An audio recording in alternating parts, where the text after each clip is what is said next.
Alright, this is a car video. I haven't done these in a while. Just a quick video. They always quick videos, right? Responding to a commenter who was asking about, I guess, advice on how to negotiate your salary. And I responded to him very quickly with I'll do a video, but I said, I don't think you're going to like my answer. And this is the answer.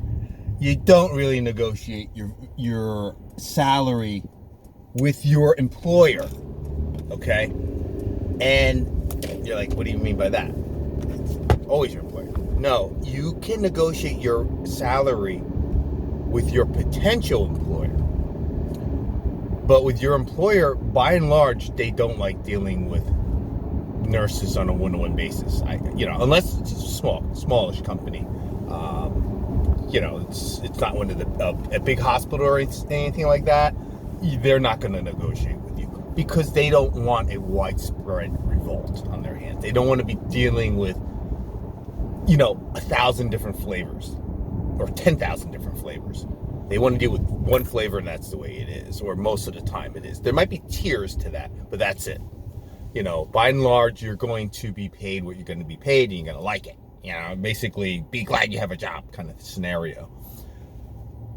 But that, ironically, disappears when you're dealing with recruitment.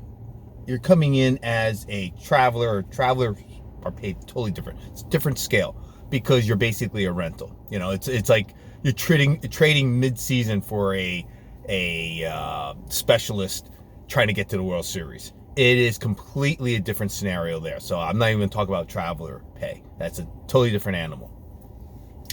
What I'm talking about is they're recruiting from XYZ hospital and their ABC hospital, and they're trying to poach nurses. Then they will give, different rates. You'll have different things, different benefits. Yeah, then they play around with the numbers a bit because they're dealing with you one-on-one. And then they actually value your 20 years of experience. Whereas if you're with the company for 20 years, they're like, you're already with us. It's like taking your spouse for granted, right? They've done all this, but this new person comes in, yeah, I'll do this, I'll do that, and do this, and you screw up the situation, right? How many times you people have seen that? We've seen that. Everybody's seen that, right? You say, why'd you mess up a good thing? Because for whatever reason, the grass is greener on the other side is a thing. It's a business model for these idiots. And that's the problem, or that's the reason why you can negotiate with your potential employer, but you really can't with your actual employer. And that's the only suggestion I would have for you if you really want to. And again, you're dealing with a larger organization. Small organization, if you know your boss, there's like a dozen people, there's like 30 employees. Yeah, you can negotiate at that point because you're a significant piece of the cost. But when you're in 300, 3,000, 30,000 employees, better to jump ship and then come back. Let's say you go somewhere for a year and then you come back and say, hey, what can you do for me? You want me back? Then you can negotiate. Ironically, you have more leverage then because they see you as a marketable commodity. And I don't know if it's because they were a female-dominated industry. It's a concept where someone becomes much more attractive when someone else is interested. It's the same old Joe, right? Joe's Joe, in and out. Ooh, those people think Joe's hot. Huh? Am I missing something? And all of a sudden, Joe becomes hot. Or Jade. It doesn't matter. Right? That's the scenario. So you really can't negotiate too well when you already have the job because they feel like you're already beholden to them. You got a job, you got a paycheck, screw you. But if you're not working for them and you have the same credentials and you're thinking about working for them, they're trying to recruit you, remember, they have to dangle something.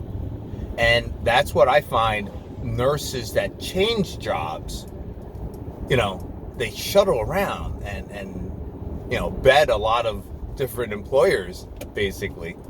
They have a higher market value. They earn more, even though they're classmates with the other nurse and that stayed with the same organization for 15 years.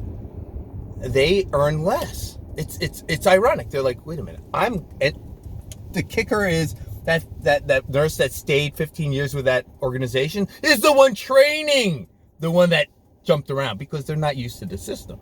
So they have to get a vet nurse that's been with the organization, knows the ins and outs, is completely, fluent in their systems to train this new person that's getting paid more. I've seen that every time almost. I don't even say so many times. It's like every time. And I look at it as an outsider coming in, and that's why I'm like, what the F is this? You guys are insane. Again, that's also part of the fact that nursing, we underpay and we don't follow that cost of living. We don't follow that inflationary scale.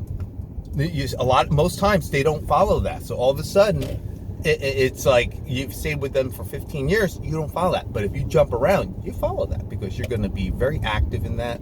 The recruiters are going to be active in that. So to answer that commenter's question, what can you do to help negotiate? You really have to jump ship. That's the only time you can really negotiate, because then you have leverage. The other times, the assumption is they have leverage over you, because they're like, you're working for us. Don't ever forget that. It's a weird world. Good luck.